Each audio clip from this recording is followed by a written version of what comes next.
بسم الله الرحمن الرحيم إن الحمد لله نحمده ونستعينه ونستغفره ونعوذ بالله من شرور أنفسنا ومن سيئات أعمالنا من يهد الله فهو المهتد ومن يضلل فلا هادي له وأشهد أن لا إله إلا الله وحده لا شريك له وأشهد أن محمدا عبده ورسوله وصفيه وخليله يا أيها الذين آمنوا اتقوا الله حق تقاته ولا تموتن إلا وأنتم مسلمون يا أيها الناس اتقوا ربكم الذي خلقكم من نفس واحدة وخلق منها زوجها وبث منهما رجالا كثيرا ونساء واتقوا الله الذي تساءلون به والأرحام إن الله كان عليكم رقيبا يا أيها الذين آمنوا اتقوا الله وقولوا قولا سديدا يصلح لكم أعمالكم ويغفر لكم ذنوبكم ومن يطع الله ورسوله فقد فاز فوزا عظيما. ما بعد، أخوتي في العقيدة، أولا سلام الله عليكم ورحمته وبركاته. ثانيا waxaan u mahadnaqayaa bacd allahi subxaanaه wa tacaala walaalada diyaariya kulankan iyo markaska reer abu hurayra maamul iyo shacabkiiba. marka labaad, haddii aan deriskan bilaabo, deriska lay dhiibay waxaa la idhahaa miftaax asacaada azawjiya, furaha badhaadhaha qoyska ama sareedada qoyska. qoyska muslimka ah inuu liibaano oo uu badhaadho ku noolaado ama sareedo ku noolaado, furaha wuu u baahan yahay. asal waxaa islaamka aynu garanaynaa inuu yahay nidaamkii alla soo dejiyo lagu dhaqmo, sidii alla uu doortay dadku inay u dhaqmaan, rag iyo dumar, qoys mid yar iyo mid weyn, in loo dhaqmo. laakiin waxaan isku dayeynaa bal bacd alashyaa inaan tilmaamno. waxaynu tilmaami karnaa ziwaajku ama guurku waa sharika bayna zawjayn, ama waa nolol ay wadaagayaan laba qof oo markii hore ajanabi kala ahaa, dabeetana isaga raalli noqday inay nolosha isku darsadaan. waxay yidhaahdaan shirkadaasi waxaa asal u ah, ra'samaalkeeda koowaad bay yidhahdaan huwa alxub. shirkadaasi ra'samaalka keliya ay leedahay ee asalka ka ahi waa kalgacal. ilaahina subxaanahu wa tacaala qur-aanka wuxuu ku tilmaamaya fi suurati alacraaf, huwa aladii khalaqakum min nafsin waaxida wajacala minha zawjaha liyaskuna ilayha. ama fi suurati aruum, ومن آياته أن خلق لكم من أنفسكم أزواجا لتسكنوا إليها وجعل بينكم مودة ورحمة إن في ذلك لآيات لقوم يتفكرون. إلهي وحت الماما يا سبحانه وتعالى، إلهي آيات كيس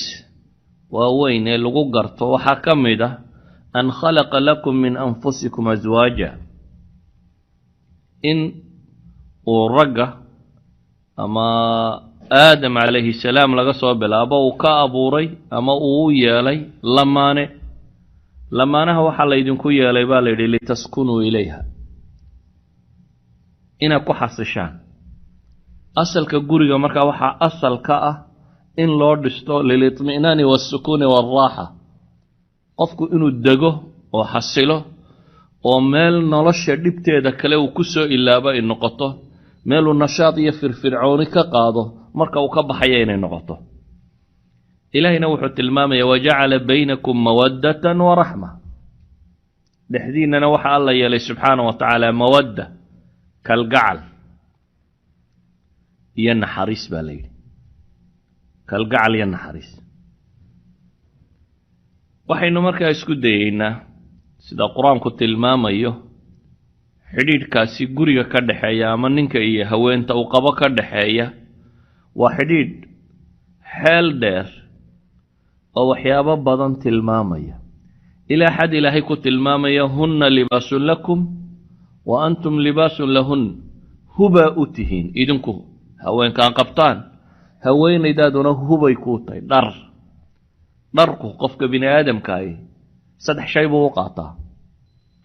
أولا وحوقعته عاديات الحياة نسكي عليه كليل قبو واحد شراء نسكي قربه ثانيا وحوقعته لستر عورتي سينو كاسترته ثالثا وحوقعته للزينة وللتزين إنه إسقرحيه ninka iyo gabadhu intaba way isu yihiin saddexda shayba ninka iyo gabadhu way isu yihiin waa meel uu qofku hadduu nin iyo hadduu gabadh yahayba uu ku dego ku xasilo waa meel uu cawradiisa iyo sirtiisa iyo waxa u qarsoon oo dhan uu ku kaydsado oo uu dhigto waa meel uu quruxdiisa ku muujiyo idan qofku wuxuu qurxoon yahay markuu yahay qof reer leh oo degan ayuu nolosha quruxdeedii iyo dhadhankeedii hayaa saa daraaddeed baa ilaahay subxaana wa tacaala wuxuu ku tilmaamayaa ragga iyo dumarku inay libaas isu yihiin dhar inay isu yihiin gurigaasi sidaa ilaahay qur-aankiisa ku sifeeyey waa kalaamu rabbi alcaalamiin gurigaa ilaahay sidaa ku sifeeyey ee ku tilmaamay in hullaysu yahay ama in lagu xasilayo ama in mawadda iyo raxma dhexdooda ay taalo ayaa waxaan isku dayaynaa gurigaasi inuu sii jiro waxyaabaha keeni kara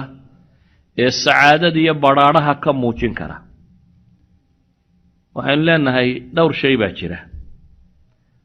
dariskan intiisa badan waxaan isku dayaa inaanan ka hadal xuquuq iyo waajibaadka iyo baabkaasi laakiin waxaan ugu horraysiinayaa ka hadlayaa fannu tacaamul qaabka wada dhaqanku maadaama asaaskiisuba uu xub iyo kalgacal yahay waa inuu ku salaysnaadaa kalgacalkaasi iyo sidii loo xoojin lahaa jacaylkaasi ama kalgacalka ama isu hilowgaasi inuu beermo oo koro oo kobco sacaadadu markaa waxay ku xidhan tahay in laga ilaaliyo munaqasaadkiisa ama waxyaabaha waxyeelaya in la taqliiliyo kalgacalkuna waa wax la beero sideedaba xubbiga waxay yidhaahdaan kalgacalku waa tilka alxaala alatii tusbix fiiha sacaadatu shaksin aakhar daruuriyatan lak xaalad bay leeyihin qof kale liibaantii adiga ay daruuri kuu noqoto aad ku faraxdo oo qofkan aad kalgacalka u hayso ee jeceshahay waxaad la jeceshahay wanaag oo dhan waa xaala aad qof kala rabto liibaantiisu adiga ay ku farax gelinayso waxaan rabaa markaa laba dhan inaan ka sawiro ninka dhan kale inaan ka sawiro gabadha marka aan taa tilmaamayo awalan kalgacalka iyo xubbiga ninka iyo gabadha u dhexeeya inta badan dadku marka jacayl iyo kalgacal iyo muxibbo iyo cishq iyo warkaa marka la sheego dadka inta badan waxaa ku soo degdega caqligooda mas'alat aljamaal quruxda iyo dhismaha qofka iyo hay-addiisa nacam quruxda iyo cadamada iyo weynida iyo waxaasi waa fitrada insaanka bay ka mid yihiin sideeday fitriyan bay ay maxbuub yihiin waayo ilaahayba qur-aanka markuu inoo manno sheeganayo ee la sheegay xoolo in laynina siiyey oo ilaahay inoo abuuray oo aynu wax ku raranayno oo ku guurayno ayaa la yidhi walakum fiiha jamaalun xiina turiixuun wa xiina tasraxuun qurux baa idinku sugan xoolu markay sii dareerayaan iyo markay soo dareerayaan baa la yidhi yacni jamaalku waa shay fitrada asalka qofka bini aadamkaa ka mid a laakiin gurigu jamaalkaasi ku saabsan hay-ada iyo bidhaanta waxaa ka muhiimsan jamaalu lafcaal waxa la yidhaahdo quruxda dhaqanka ka muhiimsan quruxda dhaqanku ama jamaal lafcaal ayaa sameeya kalgacalka joogtada ah waayo jamaalka jasadiga sare ee muuqda waxyaabaha ugu horeeya lumaabuu ka mid yahay marka muddo la wada joogo da'ba iska socota saa daraaddeed waa tarahulaat waa muuqaalkii hore isbeddel baa markiiba ku yimaada laakiin waxa loo baahan yahay inuu gurigu ku dhisnaadee kalgacalkiisu ku salaysan yahay waxa weeye ka asala jamaal alafcaal sida awgeed reerka saciidka ahi bay yidhaahdaan waa reerka shuclat alxubbi aanay marna gamaarin shamaca kalgacalku waa reerka aan la daminin bay yidhahdeen aanu damin si kale marka loo tilmaamo waxyaabaha dadka isku xidhay caatifada ahi waa reerka aanay marnaba naaqusin laakiin ma aha shaygaas shay sida wajbat alghadaa inta mar la isu dhigo la dhergo saa la ahaado walidaalika waxay yidhahdaan xubbiga iyo kalgacalku waxaa laga yaabaa caawa inaan ku hadlayo luqo ay ku fiican tahay intii guur ku jirta un inay dhegaysato amase inta haabaabanaysa ag joogta walidaalik maadaama sacaada zawjiya aan ka warramayo waa runtii luqo gaara waxaa la yidhahdaa kalgacalka waxaa loo yaqaano sidiisaba wuxuu leeyahay funuun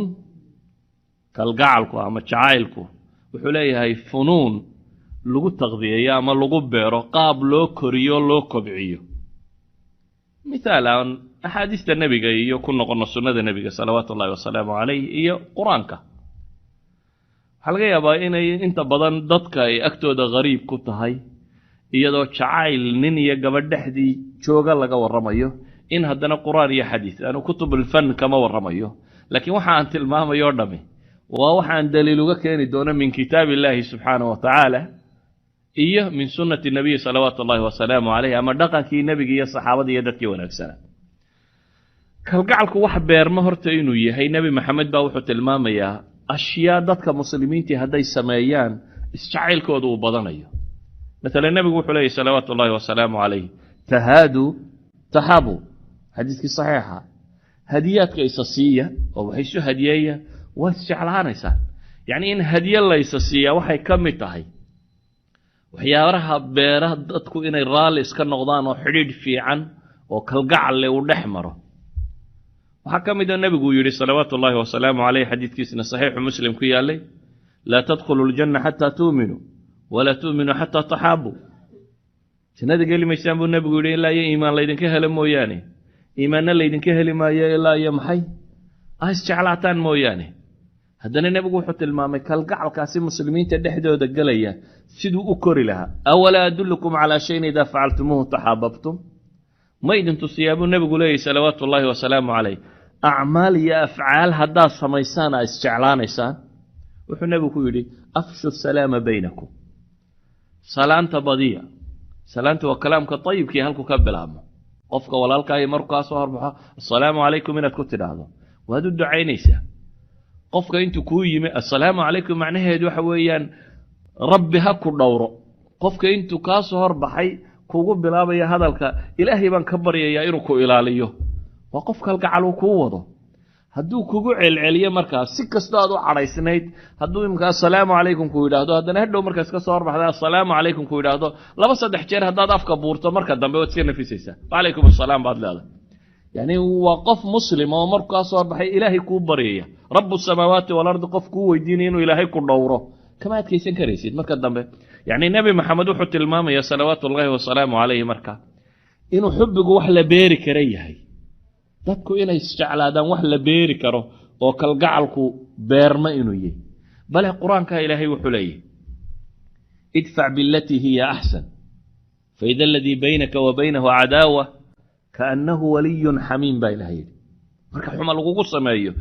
wana kaga jawaab ba ilaahay subhanahu wa ta'ala oo maxaa dhacaya fa idha alladhi baynaka wa baynahu adaawa ki colaadu idin dhaxaysay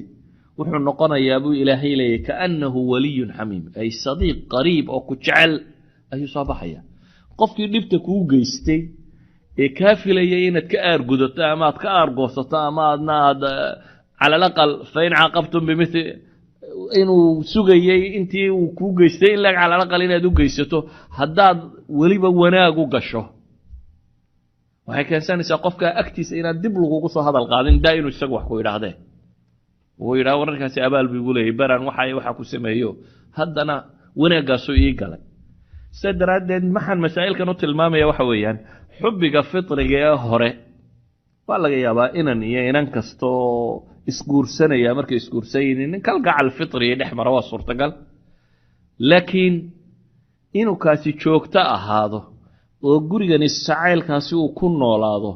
oo haday dadku gaboobaan oo la gaboobo oo sidii jacaylku u jooga wuxuu u baahan yahay afcaal iyo dhaqan abuuraya inuu kal gacalkaasi joogo waa taa mas'alada u baahan markaasi in wax la iska weydiiyo oo la tilmaamo waa taa mas'alada aan isku dayay markaa wixii alla ka fudaydiyo subxaanahu wa ta'ala inaan soo naqliyo ama soo guuriyo idan kal gacalka qoyska iyo gurigu waa matlab ama waa arrin u baahan sanaaca mushtarika bayna zawjayn waa shay u baahan ninka iyo gabadhuba inay wada beeraan waxaan isku dayay markaa kalimaat الحب والعاطفة الجياشة أي كم موقته إن انكسر نقليه من كلام علماء سلف قرى إن انكسر نقليه علماء دي هراء مسلمين تا إيا وحيابا يساتن كي هذا أولا وهي علماء دو يدادان كالقعلك كو أنين إيا قبردو خلقانو قبردو هوينيدو إنيني كذا شعلاته وجعل دبا جعلاتا ومن الدين وانا الصفة ننكنا وجعليه دو قبرديسا كالقعل كو هايستو هي جعيل وكدريميو ووحو ننكو جعليه تا وحا الدليلة إلهي القرآن كمركو السفين يي دمرك الجنة جوغا وأي كمد يهين دمرك المؤمنات كهاي الدنيا إيمان كل انت أهل الجنة نغضا كمدا dumarkaasi jannada jooga ilaahay markuu sifeeyay subhanahu wa ta'ala wuxuu ku sifeeyay inay yiin kuwa ragooda jecel inna ansha'nahunna insha'an faj'alnahunna abkaran uruban atraba ba ilaahay waxa weeyaan ba ilaahay uruban haweenka jannadu gabadha muslimadii inay ahlu janna la dhaqan noqotaa waxa diintu ku yeedhayso أنا أهل الجنة ودقا في عن جنة وحي الله ودقا ونكسن سدرادت قبضة مسلمات الدنيا تشوكتانا إن الدقا كانوا كليا لتا وشيء مطلوب له بهاي ولولا هدي آنو أهين ننكو متكفر حيا إن هوانتيسو تعشي هدانو أهين إلهي وقمش يغن نمعادا وجنة كوها ليانيت يعني ميا الله لها جنة النمعوين كان نمعوين هو لسوا حكمي ده لولا أنا يهين من فطرتي إنه كفر حيو كبرار يو كوكلا بدن يو هذا هوانتي سكم مغطرقا أما هذا أما صعد أما موقال أما وح سوتي تو موتشنا يين يتعشى هذا كم مغطى سلا وجد فالكتب التفسير عن تلمامه كلمة عربا أو عربا لبدا قراءة كادون تباخري واسكميده waxay dhahdaan mufassiriintu shan qowl bay kala yihiin buu leeyahay ibn al-qayyim fi zaad al-masir kiisa qowlka koowaad ay culimadu ku fasireen waxa kamid ah al-urub waxa weeyaan buu leeyahay annahunna al-mutahabbibat ila azwajihinna wasida wa awfi ibn abbas ka warinayo waana qowlka mujahid laga soo naqlinayo sa'id ibn jubayr ibn qutayba imam az-zajjaj علماء صورة بيكو تكتي وحلية هي عروبا تهوينك جنة اللي وحوية أنهن المتحببات إلى أزواجهن وشرح دون وقوة استعليسينية رقودة قول كلابات وحو أورانا يا عرب كيكو فصيرينا أنهن العواشق وقوة إيجا عشق وهيبا كيف رمحولها وقوة استعليسينية من كده كان وحلي يضع لفتيده أي عشق وهيا وأنا سيد ابن عباس علي بن أبي طلحة وكورين أيه وأنا قولك وكنت غي حسن يا قتادة يا مقاتل يا مبرد يا مجاهد لفتي سو قول بعد ولي قولك صدح هذا عربا وحي كنت المامان الحسنة التبعل وقبض الصدف في عنه لردق أنت نين كيده السنة أبو صالح يا ابن عباس كورين يا ابن عباس صدح قول بولا كورين يا مكة وأنا قولك كنت غي أبو عبيدة قولك أفراد مسألة ترى كنت الماما وحويان وإكرام لقوريه الغنيجات الغنج غنجة جارية غنجة مركا ليلها غنجكو والتكسر وتدلل ويسشبين وحيدا هذا وحكم ده وصائلك حبك سكر مركا الله المامو ابن زيد قول كيسا قدام بيوح لي الحسنة الكلام أحد المفسرين مثلا دانا قواشي سسوقوريه ابن عاشور في تفسيره وحورنا يا عرب وجمع عروب بفتح العين ويقال عربة بفتح فكسر فيجمع على عربات كذلك وهو اسم خاص بالمرأة وقد اختلفت أقوال أهل اللغة في تفسيره وأحسن ما يجمعها أن العروب كلمة تنوح لي وكلمة دمر كوكارة ولغو السفاية أهل العلم وما أهل اللغو مركا يفسر أيانا معنى يالك لقد سميت المامان بوري لكن waxaan sheegayaa buu yiri wax kulmiya haweenkan jannada sifadatan lagu sheegay arub gabadha lagu sifaynaya macnaheedu waxa weeyaan buu yiri almar'a almutahabbiba ila arrajul wa gabadha ninkeeda isjeclaysiinaysa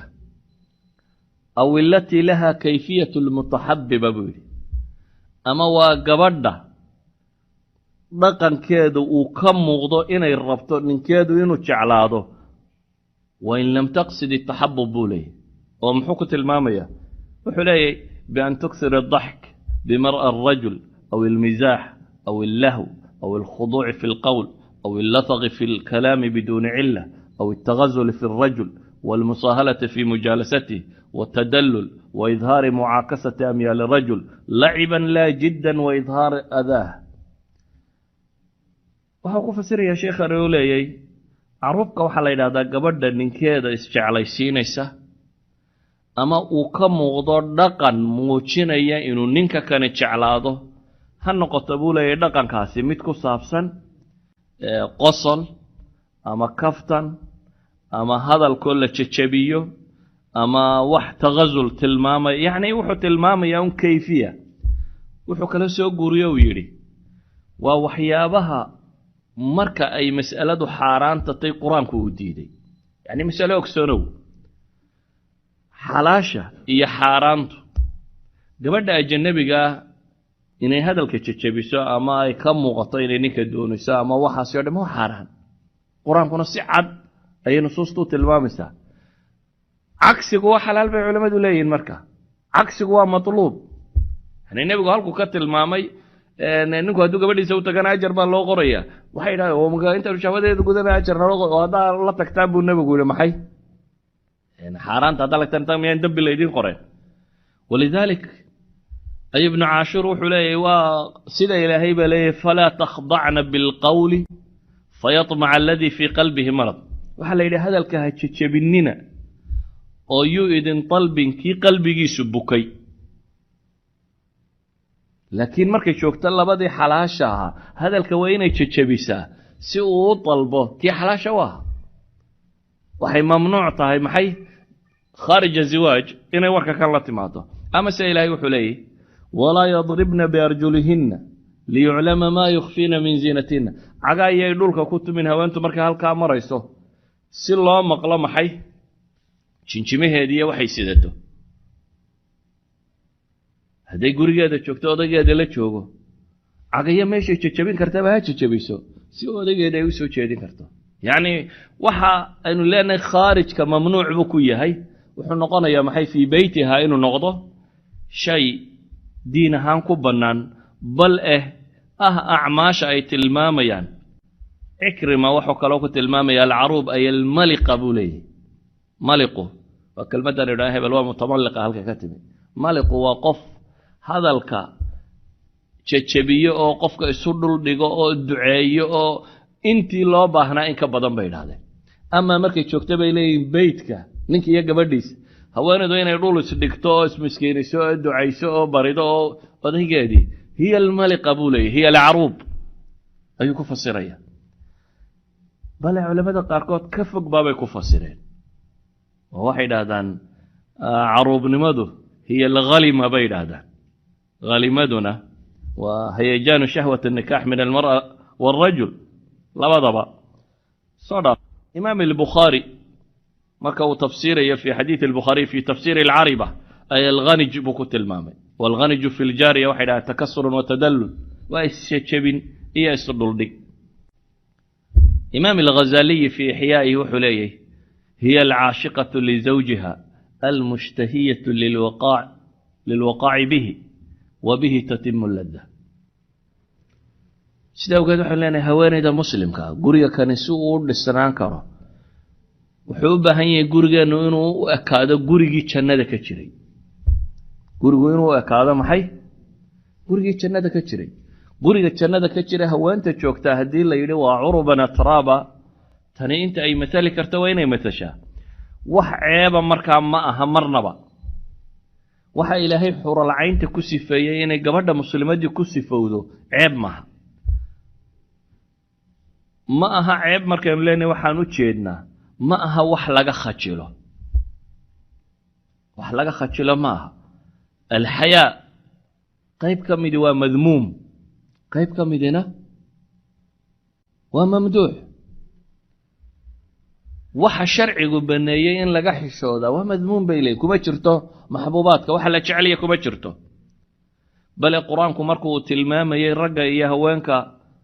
waxaa la yidhi uxila lakum leylata asiyaami arafathu ilaa nisaa'ikum huna libaasun lakum wa antum libaasun lahuna wa min aqwaali almufasiriina fi rafath waxay yidhahdaan aslu luga rafathka waxaa lagu tilmaamaa qofka oo ku dhawaaqa ifsaax bimaa yukna canhu aw qowlu lfaxshi bay yidhahdaan hadalka markuu qofku caadigu meel ka hadlaya uu ka khajilo ama si aanu ku dhiiranin inuu yidhaahdo guriga se waa laysu mar dhigtaaba wax laga khajila ma yaallaan sida daraaddeed kelimatu rafath ayay culimmadu leeyihin baa loo adeegsaday jimaaca oo muqadamaadkiisa looga jeedo idan meesha tan waxaan tilmaamaya waxa weeyaan alustaada maryam inaajim baa waxay leedahay haweentu waa kutla muta'ajija min alcawaatif bay tihi sideedaba waa kuus kalgacala oo karaya bay tidhi laakiin gefku wuxuu ka yimaadaa bay leedahay dareenka xishoodka ee la siiyey qaldan ee ay kala garan weyday buu leedahay wixii u baahnaa in laga xishoodo iyo waxaan u baahnayn in laga xishoodo ama si kale haddaan u tilmaamo bay leedahay waxa loo qaatay in qofka waqaarkiisa iyo simadiisa iyo shakhsiyadiisa iyo deganaantiisa ay wax u dhibayso cilaaqada zawjiga waxa ku salaysani ee baabkani waxba uma dhimaan bal waxay dhahdaan gabadh badawiyadoo reer miyiya ayaa qamiis cas iyo waxbay qaadato xinxinaysatay dabeetana tusbax bay qaadatay baa la yidhao meel bay fadhiisatay way wardiday qolaa waxay ku yidhaahdeen ma abcada haada min haada labadan awdoodo kale foga inaad cuscusburato oo maryo xidhxidhato oo iska dhalaaliso haddana aad wardi meel la fadhiisataa waa laba kale fog bay ku yidhaahdeen markaasaa waxay tidhi bay yidhaahdeen beyt ay leedahay lilaahi minii jaanibun laa udayichu walilahwi minii waalkhalaacatu jaanibu waxay tidhi ilaahay dhan buu igu leeyahay aanan rabin inaan dayaco dheeldheelkiiyo maradhigadka ninkayga xaggiisana qayb bay igu leedahay iyana aan la rabin inaan dayaco bay leedahay yacni labaduba waa bannaan yihiin tanna waa baab kale oo ilaahay banneeyey markay gurigayga joogo kanina waxa weeyaan bay leedahay wardigii aan u haynayey oo aan barayey lidalik ayaa ibn casaakir baa wuxuu soo naqliyaa bilaal ibn abi barda ibn abi muusa alashcari waa taabicii abu muusa alashcari baa awowgiisa saxaabigii la odhan jiray saxaabada nebiga ka tirsanaa isna amiiru basra ayuu ahaan jiray ayaa qolo julasadiisoo la fadhidaba wuxuu ku yidhi ma alcaruubu min annisaa war qur-aanku waa kan curuban atraaban sheegay haweenka waa tee ta caruubka ahay qaale famaaju dadkii waa buuqbuuqeen markii ninkii ugu weynaabe amiirka magaaladan uu kelmadda tan weydiiyey waa la buuqbuuqay dabeetana waxaa soo galay baa la yidhi isxaaq ibnu cabdallah ibnu alxaarith isxaaq ibnu cabdallah ibnu alxaarith ibnu nofal ibnu alxaarith ibnu cabdilmutalib ibnu alhishaam ayaa soo galay in haashimiya nebi maxamed ay isku abtirsan yihiin calayhi salaatu wasalaam oo isna culammadii wakhtigaa joogtaya dadkii markuu ninkan uu soo galay buu wuxuu yidhi qad jaa'akum man yukhbirukum fasaluuh waar hadduu yimi haddaba nin ka warramaya ee isaga weydiiya buu ku yidhi haddaa idinku ka warwareegteen oo sheegi weydeen كان آل البيت كابا كورما ويدي بكير وما حيبا ليدا وحدا الخفرة المتبذلة لزوجها واتا حشوت كبدن markay meesha kala joogto ninkeeda markay joogtana waa ta u furfurana u mar dhigatay soo dhul dhigta dabeetana gabay buu tiriyay uu leeyahay waa ta la yiri yu'ribna 'inda bu'ulihinna idha khalaw wa idha hum kharaju fahunna khifaru markay ragooda la joogaana waa urubka kuwa lagu tilmaamay xagga dabada markay u baxaana waa khifar yani alhayaa shadiid wala ila khufriga waa kuwa aad u xishood badan sidaawgeed waxaynu tilmaamaynaa gurigu si uu u dhisnaado oo guri saciida uu noqdo waa inuu noqdaa guri kalgacalkiisu uu joogto yahay kama waramayno cisharadii ahayd bilmacruuf in lagu dhaqmo iyo baabkaasi maaha baabkaynu tilmaamaynaa سأوجد بالنبي صلوات الله وسلامه عليه سنوح التلمامية حديث جامع صغير كقرن صحيح أو الباني كنت المامية ألا أخبركم بنسائكم من أهل الجنة ما يديش يجابون النبي صلوات الله وسلامه عليه هوين كنا أهل الجنة ضاع صفة كواد ونبي سيوح كشجاء الولود العؤود على زوجها التي إذا آذت أو أوذيت جاءت حتى تأخذ بيد زوجها ثم تقول والله لا أذوق غمضا حتى ترضى النبي عليه صلوات الله وسلامه عليه هوانكي نكو أهل الجنة وحوينا الودود وهطني كذا جعل كبرنا كسي فوضى جعلك كان أهل الجنة هوانك مسلمات كدوني دشوقة جنة قلية صفة دي لوجوه الرئيسية وحكام دينا نقطة محي الودود الولود العؤود تجعلني كذا ووحدة ليسة وعؤودة يعني عائدة بالخير ونفع إلى زوجها خير يوانا يقول لك هذا كلا نقونيسة تهدي أي واحد انتو أما يضل الديبو انت إنك هذا قعنت قبطات هذا والله أنا وحبرد من إن لا ترالي نقطمو يعني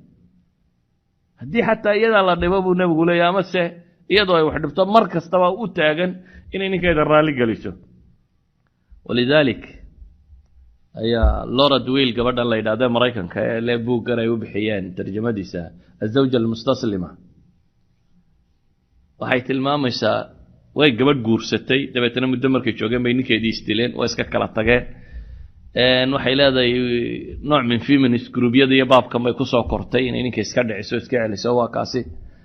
markii dambaan waxaan fakiray bay leedahay raadiyay maxaan anigu ninkeygii u waayay reerahan jaararkay dadkanina wali xaasaskan isu qabaan dabeetana questionnaire bay qaadato interview bay qaaday interviewgeedii waxa uga soo baxay reer kasto dhisan inuu yahay reer isu jajaban oo haweentu ay tahay mid ninkeeda jecel oo u jajaban oo waxba ku qabsanin walidaalka ba waxay qortay book ay yiraahdaan tabcadii koowaad ba 100,000 oo xabaa la qaatay ay u bixisay almar'a almustaslima istaslimi li zawjik bay buuga fikradiisa dhameeynta ninku waa libaax bay leedahay haddii aad isku soo taagtana wuu ku cuni haddaad u jajabnaatana afkiisaad kala bixi bay leedahay waxa ku jira sida daraadeed jajabne isdhiib bay leedahay wax kasta waa lagu siinayaa haddaad adigu isdhiibto wax kasta waa lagu siinayaa idan qofka muslimka ama reerka muslimka ah waa reer kalgacalkaasi uu u dhaxeeyo waxa laga yaabaa inaan waxoogaa tilmaamay caruubnimadii iyo waduudnimadii bal dhanka kale aan tilmaamo waliba marka aan tilmaamay waxa laga yaabaa kutubtan baababkan ka warantay dadka kala qoraan in afkaar khaliya un la qoro aan tusaalayaal wadan yani cid ma jiro standard oo marka afkaarta la sharxo dabeetana standard lagu qiimeeyo male misaal ma jiro tusaale ma jiro لكن waxa laga yaabaa in culamaa suluuk oo culamaa nafs oo sociology oo waxa la mid ah wax la qoro un afkaar la tilmaamayo guriyo ku dhisnaan kara kan tan aan ka daayay qaybta ninkaba haddaan taa dumarkii ahlu janna u soo qaatay tan nabi maxamed soo qabano salawaatullaahi wa salaamu alayhi iyo dhaqankii ka muuqday waxa aan rabaa maadaama aan idhi xubbiga iyo kalgacalka ninkiyo gabadha u dhaxeeya maalmaha hore la isjeceliyo la iskursado qura ma habeen leen waa wax la beeri karo oo joogta noqon kara oo gurigu kalgacalkaasi uu ku noolaan karo ilaa iyo intii alla u qoro laakiin beeristani waxay u baahan tahay labada qofba inay wada beeraan waxay u baahan tahay haweenaydu inay beerto oo ay ku beerto wixii sharcigu uu baneeyay waxay kaloo u baahannahay inaynu aragno ninka iyo jaanibka cawaatiftiisa tan uu ka tilmaamayo nebiga salawaatu ullaahi wasalaamu calayh axaadiista ka soo aroortay tirada badan leh nebigu salawaatu ullaahi wasalaamu calayh sifaadka nusuusta kaga soo arooray waa sifaad aada u cajo badan waa sifaad dhan tawaaduciisa muujinaya isagoo nebiya oo rasuula oo ilaahay ummadaba kuu ka doortaya oo aadam laga soo bilaabo ilaa iyo dunida qofka ugu dambeeya beersankii ugu koreeye ugu sharaf badnaaye ilaahay ugu jeclaaye xagga alle u xigaya yacni waxaynu odhan karnaa waa aqlaa insaan kownka lagu dul arko laakiin guriga dhaqanka iyo qaabku u dhaqmaya jacaylkan uu beerayay nebigu cayn ku ahaa salawaatu ullaahi wasalaamu calayh waa kala nooc inaad ka warranto dabadda marka uu ninku joogo ama gabadhu markay joogto bulshada siday ula dhaqmayaan waa si gaara gabadhu dabadda markay joogto xishood iyo hadal fiican iyo dhowrsanaan ayaa laga rabaa iyo xijaabkeeda iyo waxeeda sidato ninku dabadda markuu joogo waa nin wax maamulaya odaya waayeela waxgarada aqoon-yahana wax kastaba ah bal ee saalixiin iyo awliye nebiye rasuulla leh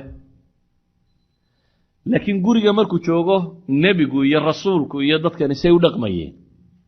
idan xayaatilbeyt way ka gadisantahay dabadda xayaato badan oo taalla se daraaddeed baa caaisha waxay leedahay nebiga salawaatu ullaahi wasalaamu calayh ayaa intaan weel wax ku cabo xadiiskii saxiixu muslim ku yaalla kuntu ashrab fa unaawiluhu nabiya sala allahu alay wasalam fayadac faahu calaa mawdici fay intaan weel wax ku cabo nebiga ayaan u dhiibaa bay leedahay dabeetana markaan u dhiibo wuxuu eegtaa nebigu halkii anugu aan af ka saaray halkii dhareerkeedu ku yaallu ka daba cabaa nebigu salawaatu ullaahi wasalaamu calayh yacni waa guri reer ku wada nool saa daraaddeed waxay leedahay weelkii aan wax ku cabay markaan nebiga u dhiibo halkii aan afka ka saaray weelka ayuu nebiguna salawaatu ullaahi wasalaamu calayhi afka ka saaray wa atacaraqu alcaraq fayadac fahu calaa mawdici fay waxay leedahay caraqu waa lafta hilibka weliba marka inta badan laga dhameeya wax yaroon kusii hadhaneen laf baan feentaayo halka aan ka goostay oo intaan feentaan u dhiibaa halkii aan ka goosto isna kasii feentaa bay leedahay nebigu salawaatu ullaahi wasalaamu calayh yacni caaisha dhaqankan waxay u soo guurinaysaa inay muslimiinta barto nebi moxamed salawaatu ullaahi wasalaamu calayh siduu u dhaqmayay waxay tilmaamaysaa guriga siduu uga dhaqmay inay ahayd weelkaa haweentiisii wax ku cabtay halkay afka ka saartay inuu afka ka saarayay waxay tilmaamaysaa iyadoo xayd leh inuu dhabteeda ku tiirsanayo oo ku jiifsanayay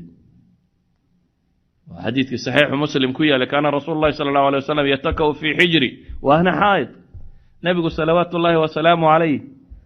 dhabtayduu ku jiibsan jiray bay leedahay anigoo xayd leh waxay tilmaamaysaa nebigu salawaatu ullaahi wasalaamu calayh idaa kaana bileyli saara macah xadiidkii bukhaari habeenkii bikinik baan u wada bixi jirnay bay leedahay nebigu waa israaci jirnay litanazuh waa nebi iyo rasuul weliba goormo jooga dhowr iyo 50 jira odhan anigu oday baan ahayo dee dhallinyarada raacraacda islaamaha anuu ma dabagala maaha waa nebi rasuulah oo dhowr iyo 50 jira calayhi salaatu wasalaam oo la socda haweenkiisa tii u da'yaray gabadh dhowr iyo 10 jira la socda waa madiina caaisha dhowr iyo 10 jira iyo nebi maxamed salawaatu ullaahi wasalaamu calayhi oo dhowr iyo 50 jira ayaa waxay leedahay bikinik baanu wada bixi jirnay bale waxaad ka garan kartaa nebigu salawaatu ullaahi wasalaamu calayh ma qarsanaynin xataa kalgacalka innaga waxaa laga yaabaa ninku nin soomaaliyeed bal kudha gabadhaadaba jeceshay yani hayru macquul waxaasi wax af la soo mariyo way ka weyn tahay nebi maxamedna inta saxaabada u yimaadeen bay dhahay ilaahay rasuulkiisiiyow dadka ayaad u jeceshay dee caashe buu yidhi nebigu tasawur النبي محمد سأل لو يدي الضد بياض شيء أو هذا عاشا مركز سيد هذا الرجال وجهنا مركز سيد أبيه أبو بكر بانو جعلها يعني يسقوا النبي والرسول أيوه وحي علماء دولين حتى المصارحة بكلمة الحب ما ها إيدا ينو مصارحة يقرأ إنه إيدا كويد هذا ننسى على يدعيت كالدا يهوانتي سالغا ما يابا إنه ولقي واكو جعل كويد يعني وحلقة حشوضة عرف كصابح كريم أما كوين ولي بالصومالي يعني ومشكلة بكتيبة كان ما ونما دي بواي أما مال هوس يكون عايو عن دي بلوغ سوق هذه كريم يعني واحد سكاك كان قلدمي دي مشكلة دي وحويان الحياء الجميل وحي شيء جاي حشوط كفي عن إيه وحي شرعته بنيسي دقن كأهابا اسكو قلدمي هي شرعته بنيسي دقن كيبا ينسكو قلدني ولذلك النبي صلوات الله وسلامه عليه هو انتيس وتنزه الراعي بل يعني وحن ودم وحن تلمامية وأفعال انتيد بدنه عواطف طاي وحكا بدشو وأفعال موقال كده ويريه كوب قال كي كعبت إنك قضاء كعبت موقال هان ما يسمين السبال غير إنك السبال جراه لكن واحد نقول واحد كان يوحوا بهاي إن لا بيره oo dhaqamo yaryar oo tirsan oo adiga agtaada aan wax buuran ka ahayn ayaa qofka psychologically haday degaan noloshiisa wax badan ka bedela idan waxa la rabaa waxa weeyaan in gabadhu ay u muuqato dareensiiso ninkeeda inay jeceshay cagsiga waxa kale oo la rabaa ninku inuu muujiyo haweentan kalgacal iyo wanaag inay ku wada joogaan oo jecel yahay ma aha aniga iyo tii gurigayga joogtay mar aanu israacnay ama aniga iyo يعني حتى إنه إذا هذا رير كيجي أيوة كلا وروريجيا مركا أنا جيتي يقول شوك تقولي أصل كل كيم حويان نبي صلوات الله وسلامه عليه أنتوا جوريجا صاقله أيوة شقة جوريجا وحكا قبنيه أو لا قبنيه هو أنتي ستن بل شو عواطف تدو إلى ليه هو أنتي سو شعلا أصحاب تدي شعلايد أيوة نبي هدي يدو دري وفيرسو haweentiisu jeclaa saaxiibadeedii ay la saaxiibada ahayd ayuu nabigu hadiyad u diray hadiyadan wuxuu ku sii raali gelinayaa maxay haweentiisii u jeclaa bal iyadoo dhimatay ayuu diray Aisha waati xadiiska saxiixa ku tilmaamaysay in saxiix muslim ku yaalay marka neef la qalaba nabigu wuxuu yiraahdaa khadiija asxaabteedii hilibka wuxuu uga dir waati Aisha la idwaligay gabadh kuma hinaasin haweentaa dhimatay oo aanan isa soo gaadhin sidaan ugu hinaasay bay leedahay sidoo nabigu jacaylkeeda uu muujisanayay aan uu qarsanaynin inuu jecel yahay ayuu muujisanayay bal asxaabteedii iyo dadkii ay ku xidhnayd inuu jecel yahay nabigu salawaatullaahi wa salaamu alayhi wuxuu dhaqankiisa ina tusinaya kelimada fiicani waxa ay tarto kelimada fiicani nabigu haweentiisu amaanay amaantu waa wax fitrada bini aadamku iska jeceshay wuxuu qofku yara buunbuunsamo haddii wax la yara sheego haweenaydiisuu nabigu ku yidhi ina fadlu caaisha cala nisaa ka fadli thariid cala saa'iri طacaam caasha fadligeedu wuxuu ku yahay buu nabigu yidhi salawaatu ullaahi wasalaamu calayh marka loo eego dumarka kale sida thariidku ka yahay thariidku waa kimis maraq iyo hilib lagu googooyay oo waqtigoodii ahaa yani cunada ugu fiican ee malaa madiiniya gaarkeeda taalay oo marka tabaqada dee uu ugu sarreyn kartaa wixii u fiicnayd ay cunaysay thariidku halku ka joogo dumar ayuu ka joogaa waxa meesha ka muuqdaa wuxuu yahay ilaa xad luqada tana amaanta iyo mashaacirta dadku markay isweydaarsanayaan xataa haweenaydiisa amaanta shucuurka waan ku jecelaya baabkaasi ku saabsiisan warkeedu xataa been maaha oo been ma sheegaya oran maysid walidaalka ba xadiiska nabiga salawaatullaahi wa salaamu alayhi saxiix abi daawud ka ku sugan wuxuu nabigu dhowrkii shay oo yiri been maaha waxa kamid ah والرجل يحدث امرأته والمرأة تحدث زوجها labadoodu sheekada isoo wanaagsanayaan iyo mashaacirtaasi المبالغة في حديث المشاعر بيدهدان كذبك كما جرتو بينت كما جرتو وحكم موقته nebigu salawaatu ullaahi wasalaamu calayh ilaa xad inta uu xataa hiwaayaadkeeda wuu ogolaa. qofku waxaa laga yaabaa nooc min alhiwaaya waxuu jecel yahay inuu iska jirto. caasho inan yar oo 12 jir oo dhallinyaro ah waxay lahayd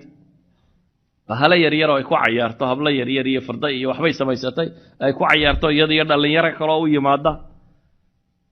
dabeetana markay dhallinyarada kale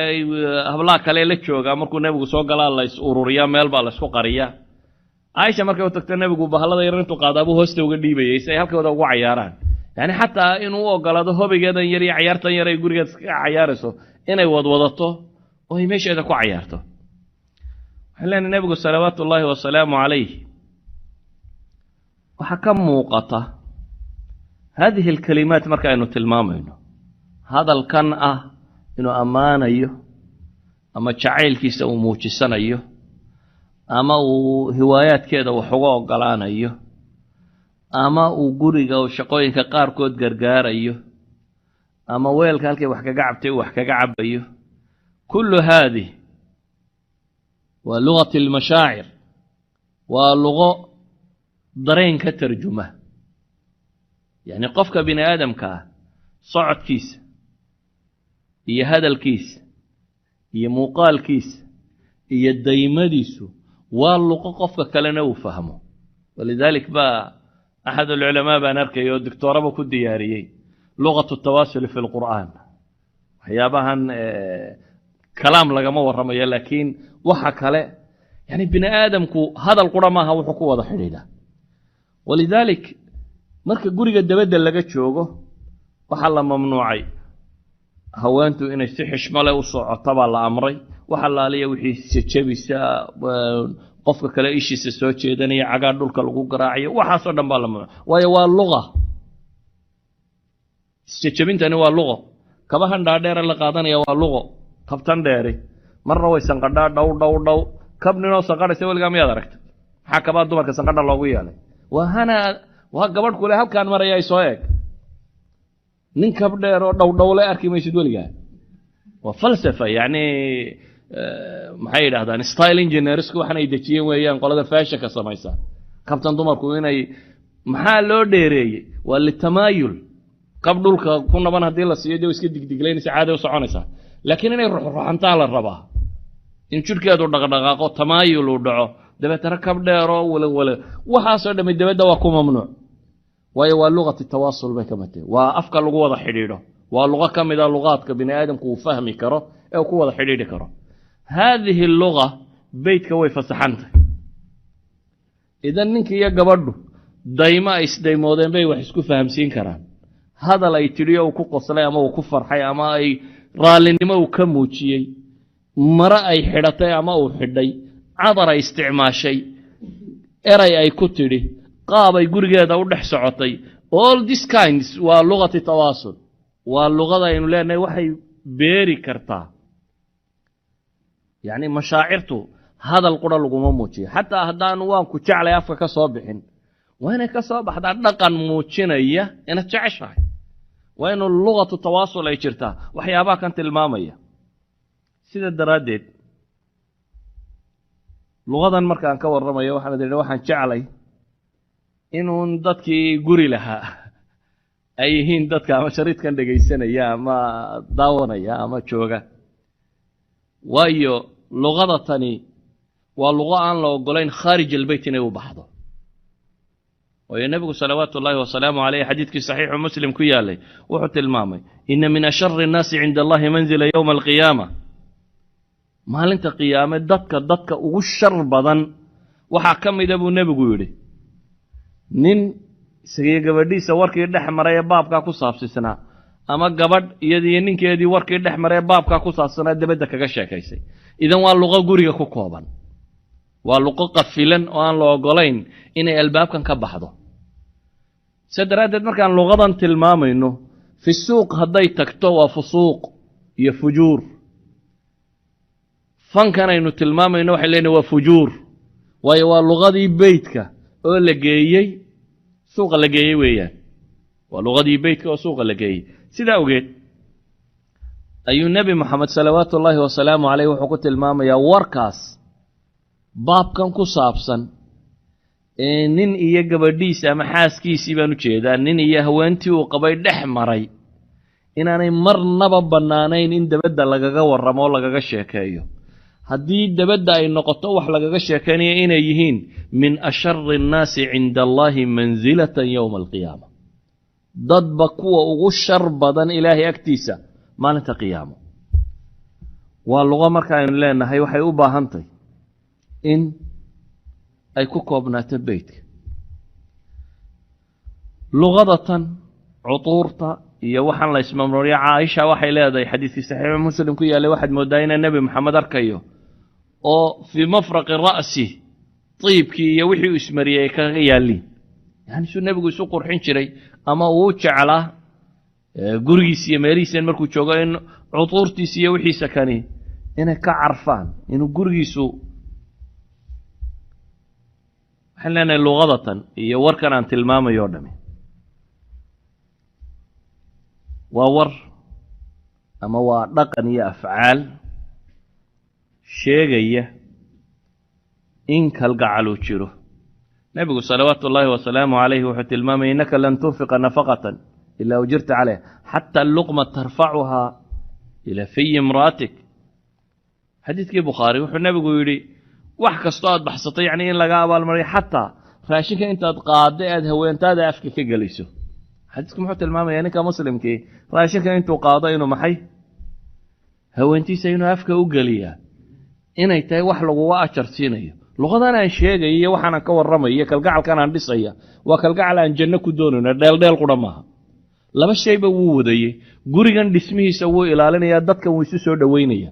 dad isu laab furan oo isu qalbi fayo oo isu dhadhow buu ka dhigaya waa mar labaadee waa waxaan leenahay ilaahay baa loogu dhowaanaya subxaana wa tacaala oo wax janno lagu helayo sida daraaddeed ayuu nebigu salawaatu ullaahi wasalaamu calayh isagoo caaisha la fadhido ayaa waxaa soo gashay zawda haweentii ugu weynayd haweenku qabay nebigu iyo tii ugu yarayd weeyaan waa laba xaasoo nebigu qabo midna waa tii u weynayd midna waa tii u yarayd labadiiba halkan bay fadhiisteen labadiisi addin buu midba mid saaray addinna caashuu dusha ka saaray addinna sawda buu dusha ka saaray caasha intay kacday bay waxoogaa raashino soo samaysay oo ay sawdo u keentay sawday tidhi cun sawdaa tidhi cuni maayo way ku celcelisay cun may waad cunaysaa cuni maayo bay haddaad cuni weydo wejigaan kaa marinayaa bay tidhi nebiguna uu dhex fadhiyaa sawdaa tidhi cuni maayo caasha intay raashinkii badh qaaday ayay sawdo wejiga ka marisay nebigu salawaatu ullaahi wasalaamu calayh labada addin buu markii hore ku hayey sawdina si ay uga goosata buu nebigu cagaa ka soo qaaday labadiisi addin buu ka laabtay sawdina intay qaaday wejiga ka marsay iyaduna yacni waa gurigii nebigaa lagu cayaaraya oo sawdina caaisha cunno wejiga ka saartay caaishana maxay sawda cunno wejiga ka saartay waxaan uga jeedaa waxa ay tilmaamayaan qadaayaadkani in la beero ama se la kobciyo kalgacalka u dhaxeeya ninka iyo haweenka isqaba saa daraaddeed buu nebigu salawaatu ullaahi wasalaamu calayh xataa safarka markuu tegayo haweenkiisa intuu qori tuuraa buu tii qori tuurkeedu usoo baxuu kaxaysan jiray inay safarkana xataa ay la socdaan luqaadkani waxa ay sheegayaan bayn leenay waxaa laga yaabaa ninka soomaaliyeed inuu carruuro u arko laakiin ninku gurigiisa markuu joogo waa ilmo weyn waa carruur halkaneed ku carruur ahaataa loogu talagalay sida daraaddeed buu nebigu salawaatu ullaahi wasalaamu calayh caaisha intay dabadda usoo yaro baxeen buu yidhi inaken beratanne waxaashoo inan yar ah waa la beratamay markaasay ka dheeraysay muddaa la joogay maalin dambe oo haddana safar la jeegaa buu yidhi caasha maantana waa beratamaynaa inakeen waa yaro marmarsato may waa beratamaynaa buu yidhi ina dhaqaaji waa la beratamay markana caaisho waa yaro cuslaatay oo inantii yarayda fududayd maaha sidii hore way iska beddeshay dabeetana wuu ka dheereeyey nebigu intuu ka dheereeyey buu weliba yidhi tilka bitilka taatii u tuur buu nebigu yidhi salawaatu ullaahi wasalaamu calayh yacni midkeen baa arki kari lahaa isaga iyo haweenaydiisu intay dabaddaa u yaro baxaan inay beratamaan يعني waxa laga yaabaa inay suuradda ninka Soomaaliga agtiisa taala inay tahay ninnimo la'aan ama waxaan yani dhaqan nin weyn u dhaqmo waa dhaqan nabi anigu waxaan ka warramay waxaan idin misaalka kama bixinayo cid kale tusaale kama bixinayo waa tusaale nabi Muhammad sallallahu wa salaamu alayhi oo ah bashariyada ciddii loo soo diray inuu hago ilaahayba wuxuu abuuray ku ugu jeclaa subhanahu wa ta'ala makhluuqaadka basharka loo yaqaano sida daraadeed ayuu nabigu sallallahu wa salaamu alayhi dhaqamaa ka muuqanayay muujinaya in guriga kani uu kalgacalkaasi ku dhisnaado sida awgeed buu Aisha maaliku tiri ilaahay rasuulkiisa haweenka loo dhamid kunya bay leeyeen anna kunyo Abdullah buu ugu yeedhay sa Imam Ahmed xadiiskiisa ku tilmaamaya bal markuu u yeedhay uu tarxiimin jiray ya Aish magaco bad la gooyo magaco in la tuuro in yani magacii haweentu aan la wada dhamayn nus yar inta la sheego inta kalena la iskaga tago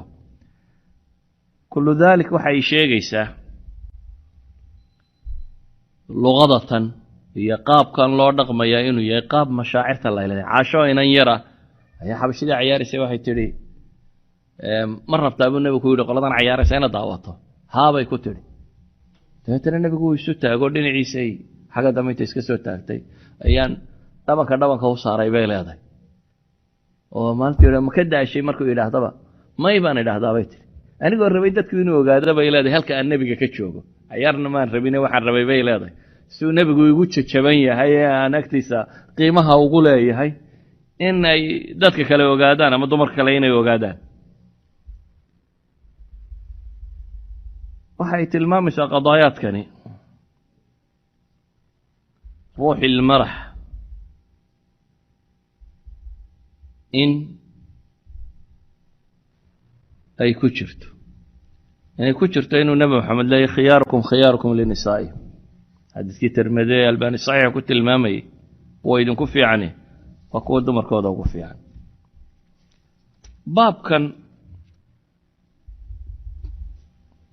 waxaad moodaa inaan tilmaamay misaalkii koowaad waxaan idhi miftaax as-sacaada zawjiya waa shirkad reerku nin iyo gabadh isku darsadeen shirkadda raasumaalka hantida rasmiga ee haystaan ay ku tijaaraynayaan baynu dhaw al-hub wa halku ka bilaabmo miftaaxa kani mafaatiixdu waa ilka badan bay leedahay waxay tilmaamaan culimadii ka mid ah at-taqaadi in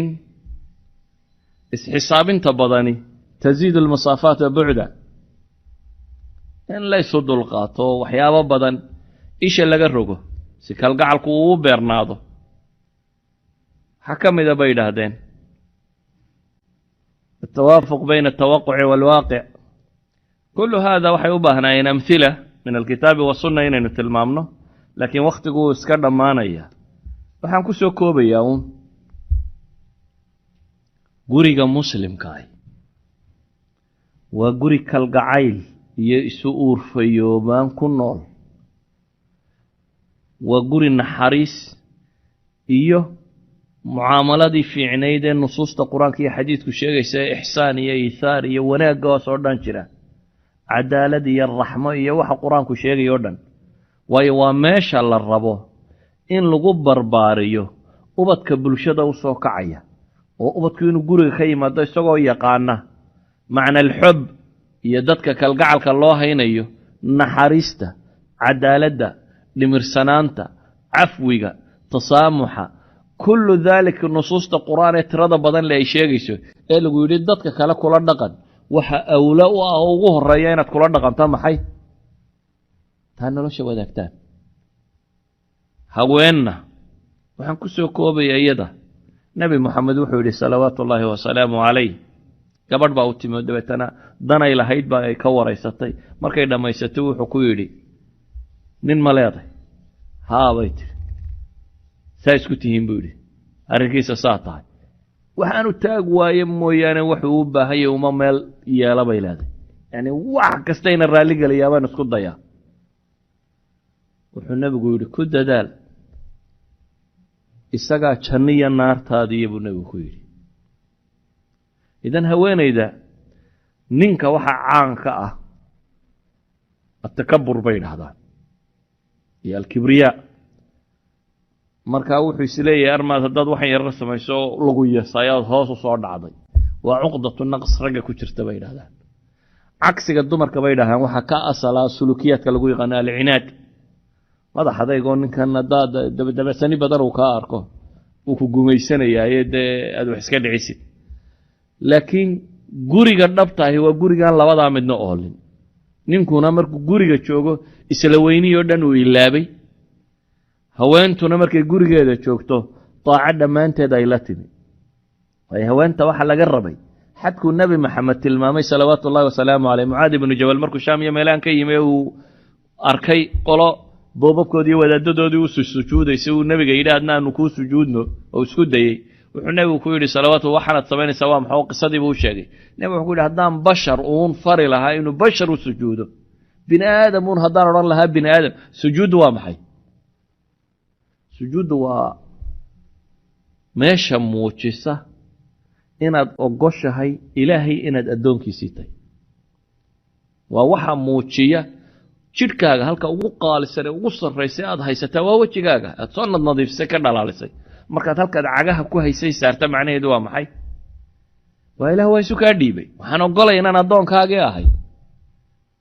waa calaama lilistislaam waxa la yidhaha haddii bashar uun la odhan lahaa bashar adna madaxa dhulka u dhig haweenkaa la odhan lahaa ragiina u sujuuda idan haweenayduna cinaadka ha iska dayso ninkuna takaburka ha iska daayo guriguna kalgacalkii maalintii arooska laga ololo lahaa lagu dhisayey maalinta xabaasha la qabanayo inuu sidii u jiraabaa loo baahanyay ma gaboobe ha gabooji